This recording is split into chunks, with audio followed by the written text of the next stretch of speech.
What we're going to do is a little bit more sitting together, and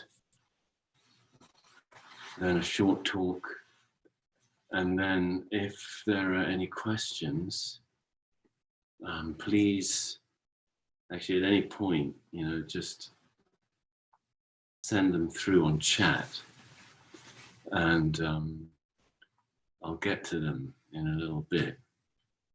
And if there aren't any questions, that's fine. But we'll just see how we go. But for now, let's come back into our sitting. I'm just going to lead a little bit more. So once again, eyes open, gaze lowered.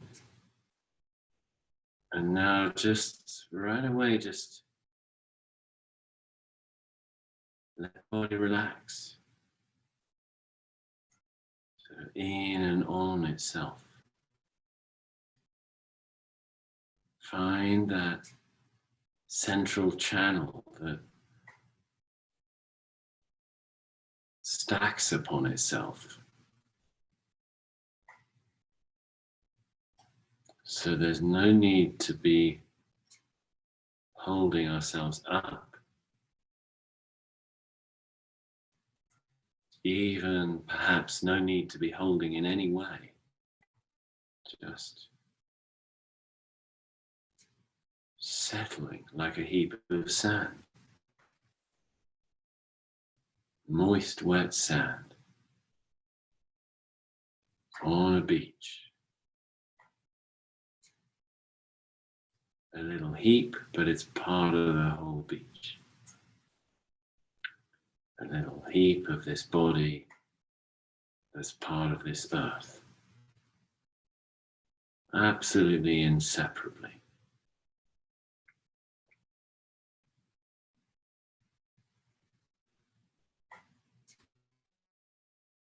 So as we're settling this Sunday morning,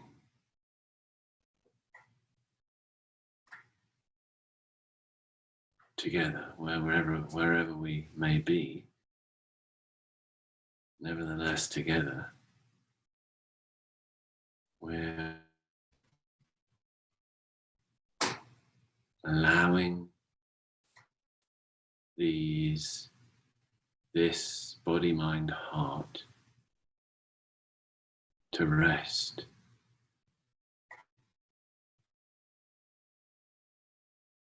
Settling in order to rest, to be at rest,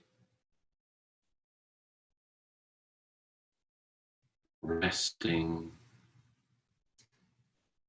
in order to find the intrinsic peace, the peace that's already here, both personal and beyond personal.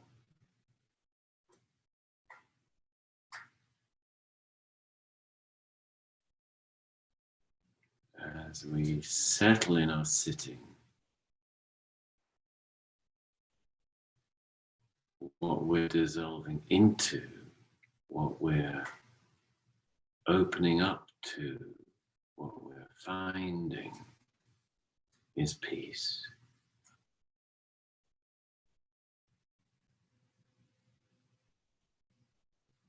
An unconditional peace, that's to say, we don't have to do anything to earn it. We don't actually have to find it or go looking for it. We just sit and settle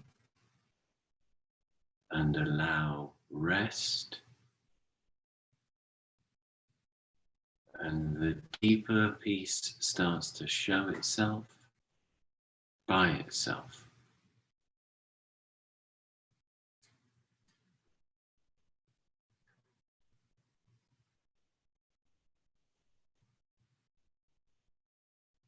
And in a way, it's a special kind of peace because little hidden within it, sort of hidden within it, there's a great energy. A marvelous, peaceful energy.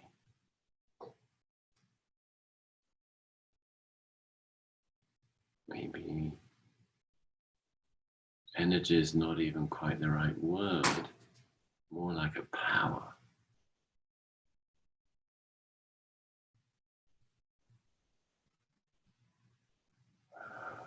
Potency.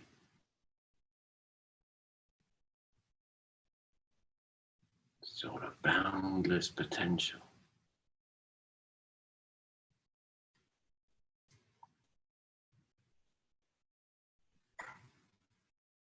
Our own peace is not just our own.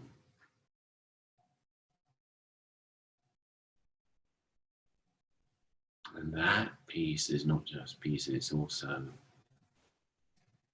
kind of power,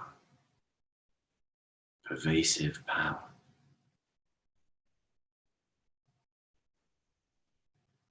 Force. But it's not just any force, it's infinitely benevolent, giving, selflessly giving.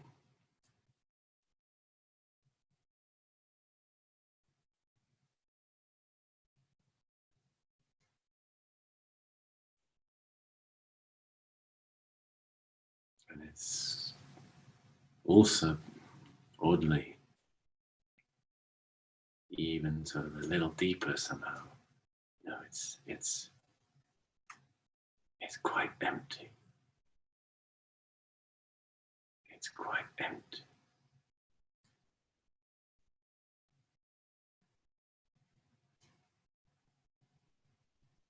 And all of these aspects, faces, dimensions to it, they're all right here. They're part of us. We're part of them. They're not something that need be attained. They're just waiting here for us to sort of relax into them, settle, rest into them. Through our rest, our easing, our letting go,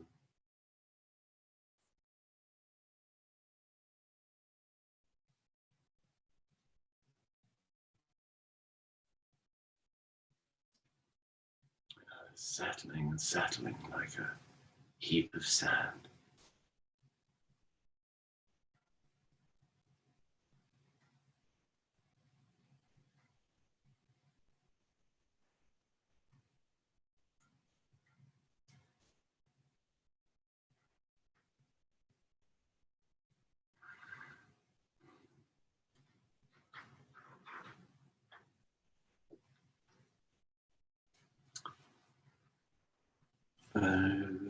Okay, so I mean, you're welcome to just sort of keep sitting.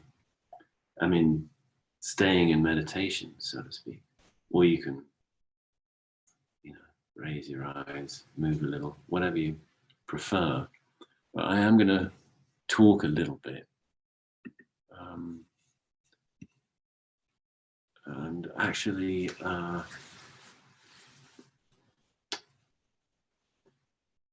want to just, I want to just say a little bit about where we are. We being my family and I, wife Claire and our two boys. We're staying with some friends in a lovely place. Actually, not what I'm sitting in right now, but in a cabin nearby. This building I'm in, a kind of lodge, has better internet.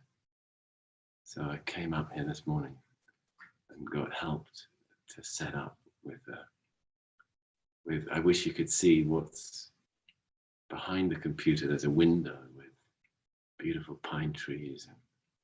And just to the right, actually not visible to me right now, there's some big cliffs. We're up in the northwest of Santa Fe in the mountains for the weekend. We sort of took our family isolation or quarantine, put it in the car and drove it up here, 2 hours northwest of Santa Fe. Very, very beautiful place at about 8,000 feet.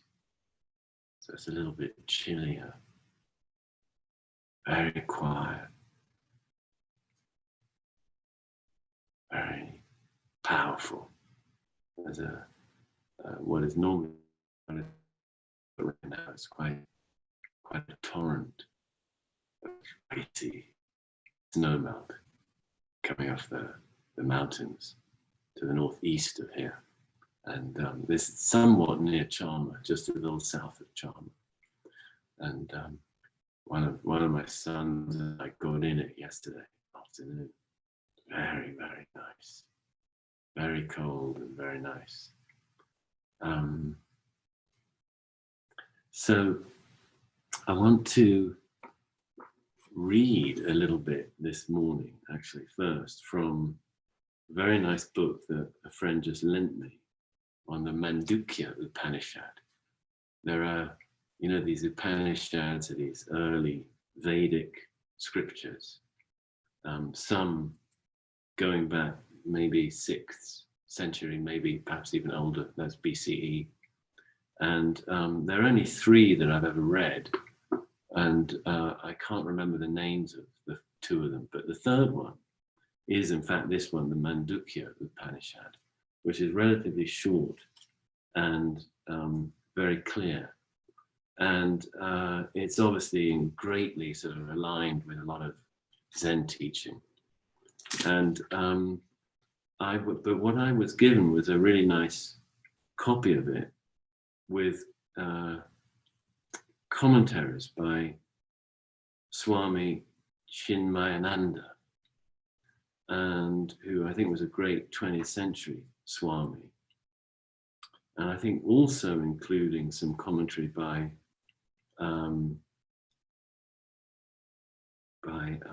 I'm going to get his name wrong, Gaudapada. And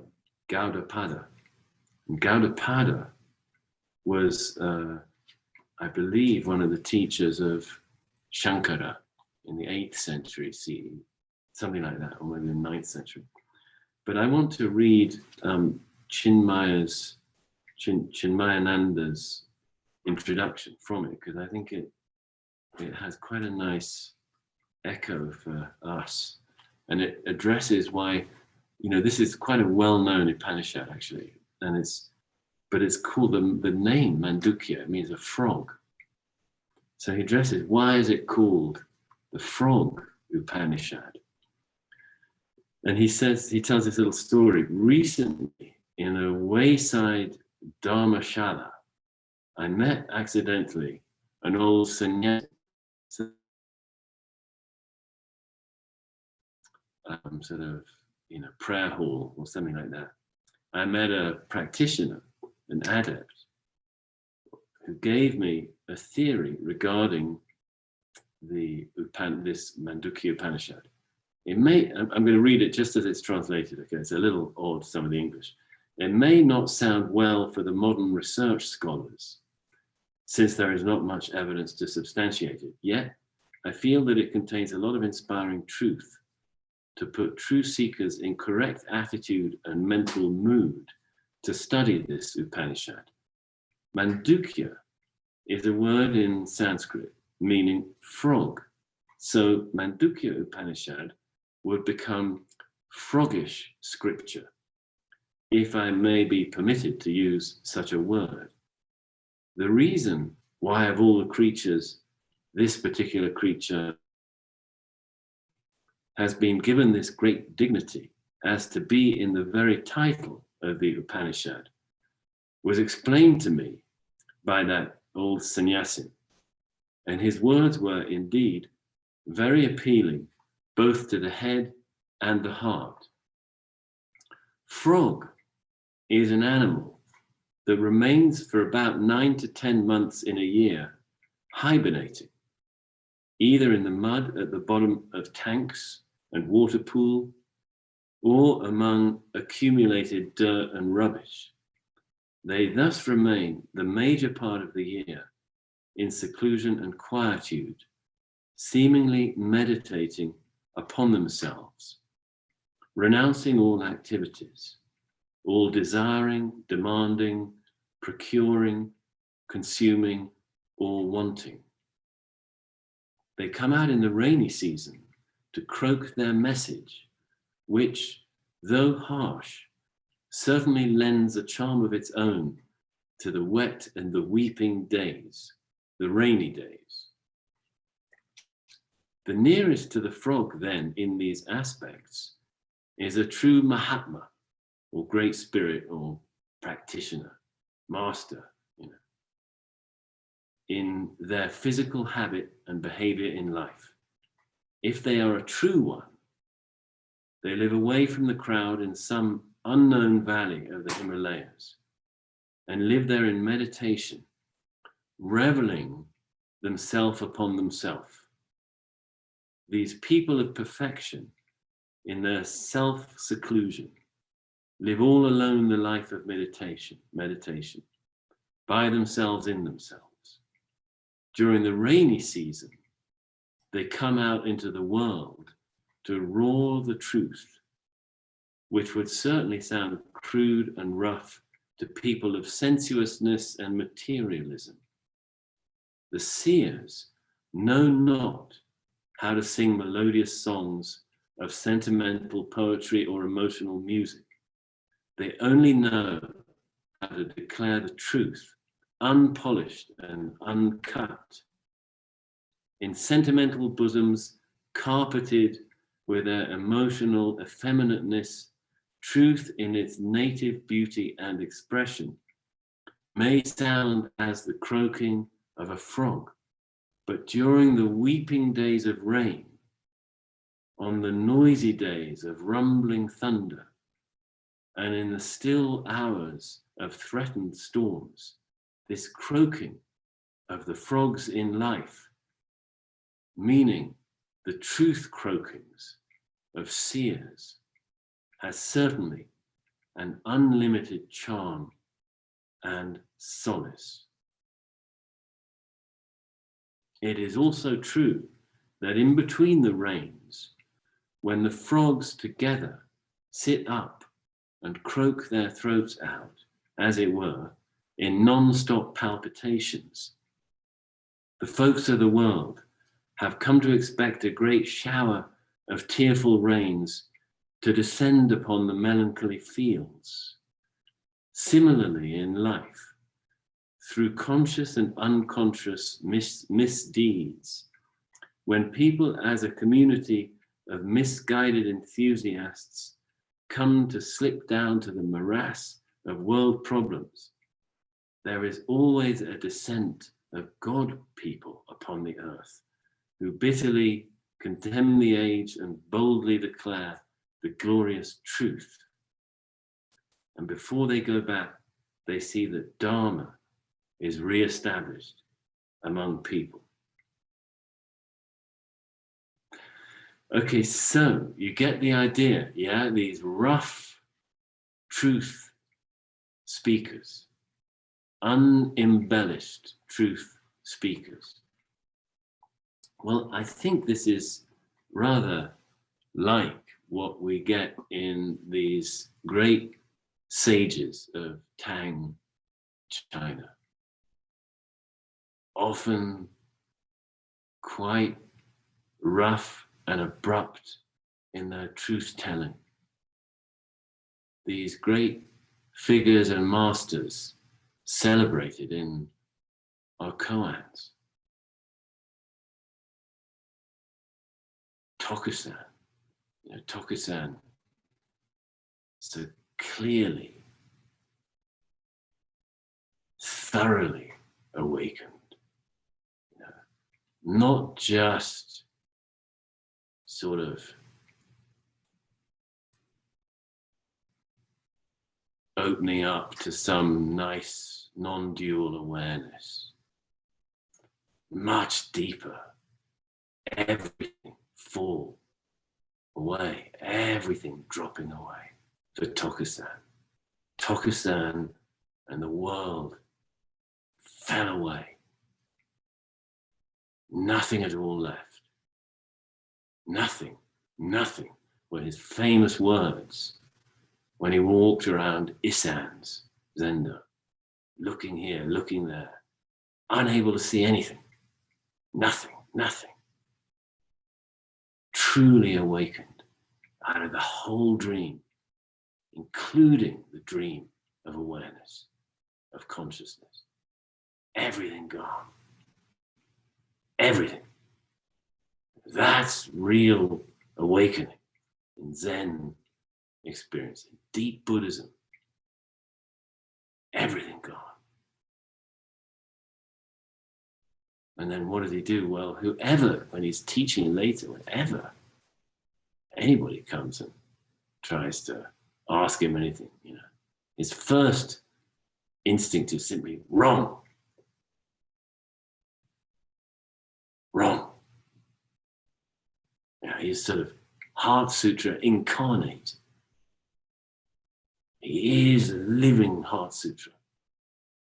He is it, he's living it, and he can't not be. And that's so clear to him. Just clear, even being. No, wrong, just like the Heart Sutra. No, nobody.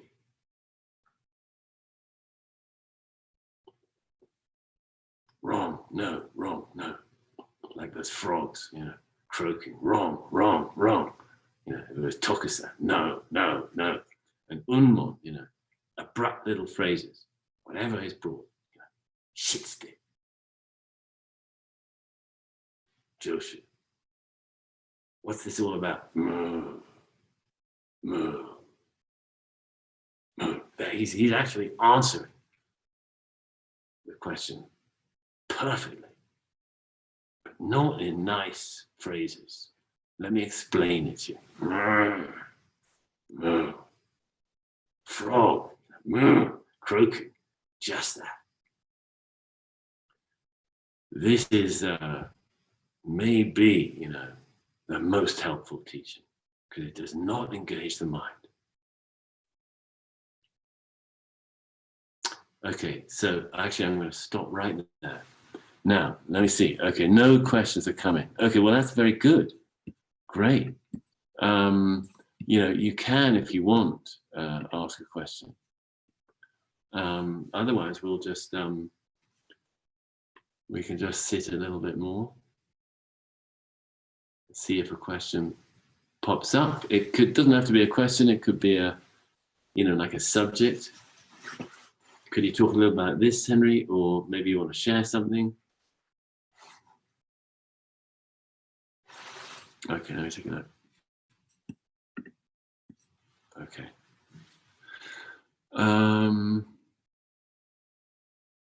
Okay, I'm going to read this out. When your thoughts are wandering, but then you become mindful, realizing you're not on the meditation object, for example, the breath, I would think, your subjective experience changes. After you become mindful, it feels like you're more there, or maybe more aware. Why does your subjective experience change? Once you become mindful, are you more aware? Does awareness have degrees? Okay, there's a couple of different questions in there. I mean, yes, the answer is yes, it seems to. But let's just go a little bit systematically. I mean, the first thing is like, okay, your thoughts are wandering, but it's actually maybe more accurate to say you're lost in thought. I mean, the thing about thoughts is that because the nature of them is so attractive to our identifying process that we very, very quickly can become deeply absorbed and identified in thoughts, with thoughts. And then we are really not present, actually. We don't even know that we're lost in thought when we're lost in thought. So I think it would be fair to say that we're really not aware at that point. Then we realize at some point, oh, I've been lost in thought. I've been on a train of thought. I've been fully caught, really, because I have not been aware. Then we realize that's been going on, and we're sort of back in this current situation of sitting, of being here. Yes, subjective experience changes in the sense that you could almost say we start having it, because while lost in thought, we're really not aware of being lost in thought. When we're truly lost in thought, we don't realize that we are. Then we come back and we're aware again. So that's surely a change in degree. But then once we're aware and we're sitting here, well, then we're back in the sort of ordinary construct of being here, sort of thinking, thinking that we're in here in this body and the world's out there. Well, that's a way of, that's a sort of level of awareness. But actually, when we go deeper, so to speak, or when we see through that, and we discover that we're not separate from what we're looking at, what is around us, it's one fact here, one reality, one body, one mind. When that becomes clear, we're more aware. There's just no doubt about it. Awareness is far sort of stronger. It's a more powerful reality. We're in a more real awareness in that condition. Yes. And then if we go even deeper and we see through that to this level that Tokusan sort of fell away into, that is even more aware. So I think there are degrees of power of awareness. And that's partly why this practice continues, because there is greater reality. There actually is sort of deeper levels of reality. I mean, deeper is not really quite the right word, because they're right here, immediately present. But more power, more real, it's unmistakable.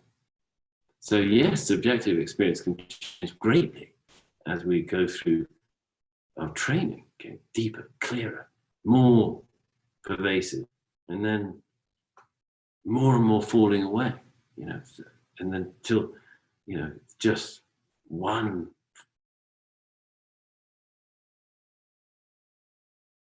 utterly clear nothing, just so powerful, all powerful.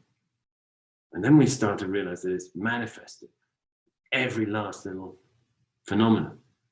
And it's nothing but the chair in front of me. Just that's it, And the power of awareness, so to speak, is stronger and stronger and stronger. Yeah, okay. So there's some attempt to address that. I'm sure there's much more to say. Let me think of another one. This deepest that you introduced early, I think there might be a word missing. It says this deepest that you introduced early. Okay, well, let's go with it.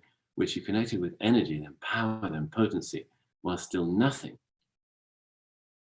Are your shifts in wording about the fluidity of it all? Yeah.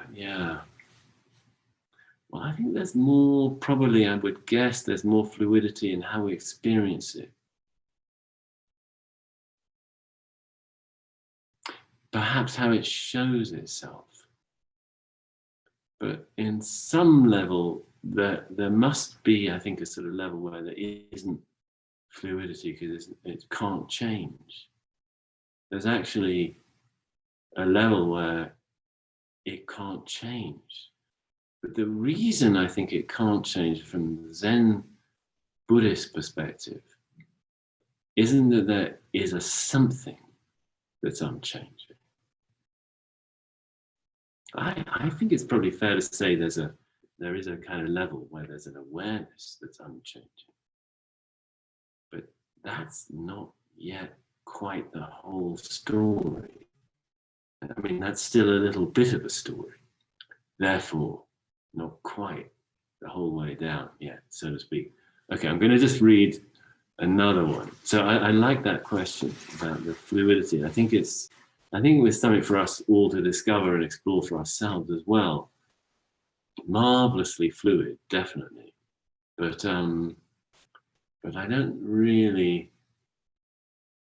feel that would apply to the deepest level. You know, in a way, I mean, really, when we really experience one thing, you know, when Nanyo Echu, Nangaku Ejo, you know, when he passes the water jug, he says, "Pass me the water jug," to a student. That water jug is passed. There's simply nothing else. So how can it be fluid? There's nothing else. Just passing the water jug. When Seigen Kyoshi is asked, what's the essence of awakening? What's the real heart of the way of awakening? It's a real core of it, heart of it. He says, what is the price of rice in Ryo? What is the price of rice in Ryo? Just what is the price of rice in Ryo?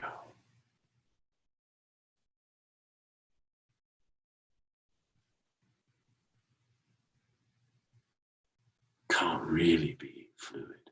It's just Ryo.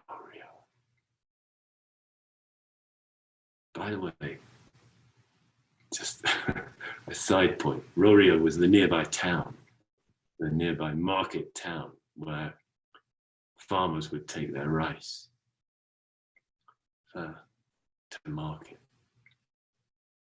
So he's asked, what is this? What is most real? What is this great way? What is it, Master? And his answer, not his answer, his showing is, what is the price of rice in Ryo?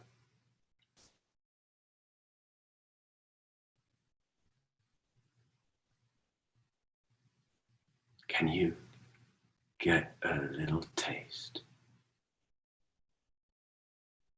In a sense, it's exactly the same world Tokusan discovered. What is the price of rice in Ryo?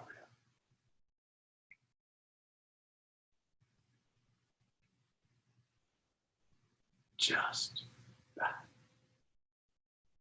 Just that. Okay, I'll look at one more. Okay, let me just see. Is emptiness, as it is spoken of in Zen, actually an emptying of junk thoughts so that we can open to the presence of Buddha nature or true self and therefore become full of that true self?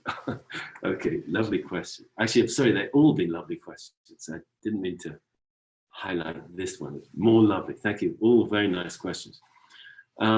Is emptiness, as it is spoken of in Zen, actually an emptying of junk thoughts? Let me just pause it right there. No, not at all. Not at all. It's clearly seeing that those thoughts themselves are empty. When we really find emptiness, there's no need to be free of thoughts. No. And by the way, we wouldn't really say there were junk thoughts, and on the other hand, sort of good, highbrow thoughts. It's just, is there the phenomenon of thought, of thinking going on?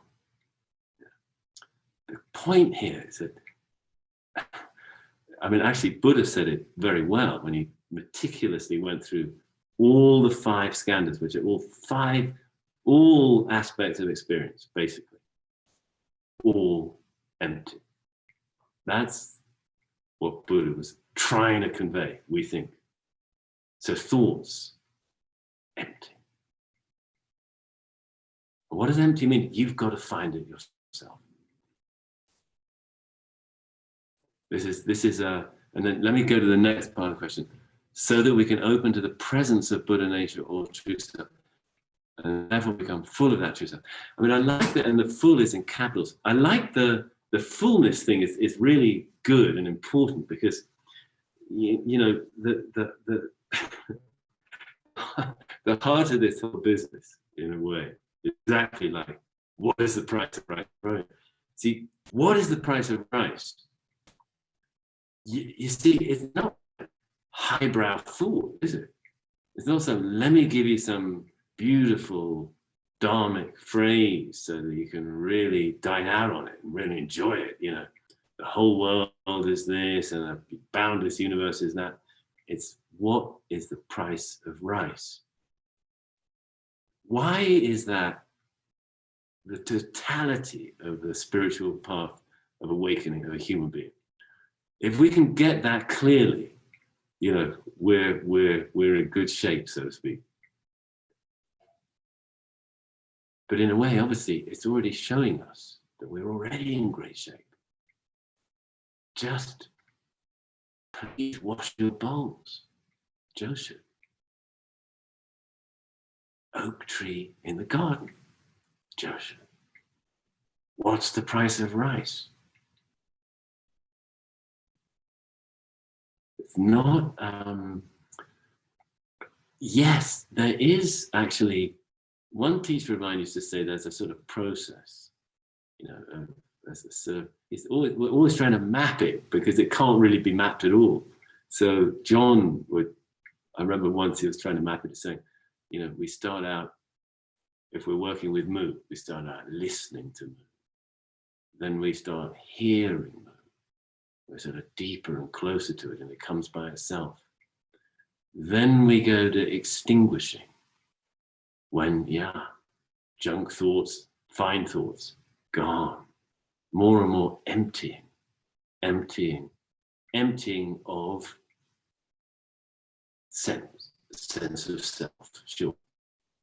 And then that makes us more ripe for realizing, finding what this is all for, what this great dharma, this boundless dharma actually is. That's when we're really finding what emptiness means, which of course will never be put into words. It's here right now already. Boundless, empty, gone. That's when we're finding that. That's realization. When Gensha found it, he said, Bodhidharma never took a step. Bodhidharma traveled from India to China. No, he never took a step.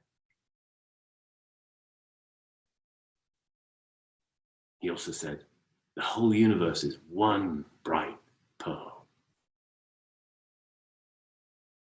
So you could say different dimensions, of it, realities of the reality. Absolutely gone, absolutely one, absolutely all pervasive, absolutely empty, and absolutely just this. So what is the price of rice? Perfectly showing all the above, and our sort of training. We do, I guess, in Zen, we sort of believe in training. Awakening, realizing happens by itself. Training can help. And then training can help us in the great project of living it, sharing it, allowing it to become more apparent somehow helping it. It needs no help, of course not.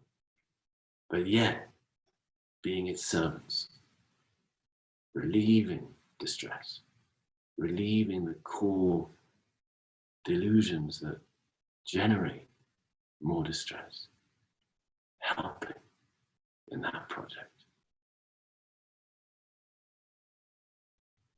And, so somewhere in there, yes, indeed, if you really get this, what is the price of rice? Nothing can be more full. The fullness of the whole universe is in what? Not in, it is what is the price of rice in Rio. It's right in these words are, if you get it, they're total, absolutely total. And the whole, all time of space actually are, what is the price of rice? Just here, just now, what is the price of rice? That's it. Total. And you could say totally full, absolutely. But to really see that, I think we first have to see nothing there, nothing here at all, and how marvelous that actually is. Not a nihilistic thing, not a void, quite the opposite, even though it may sound like it in my words. See, you got the croaking of the frog, croaking of the frog of Seigen Yoshi. What is that? All pervading croak.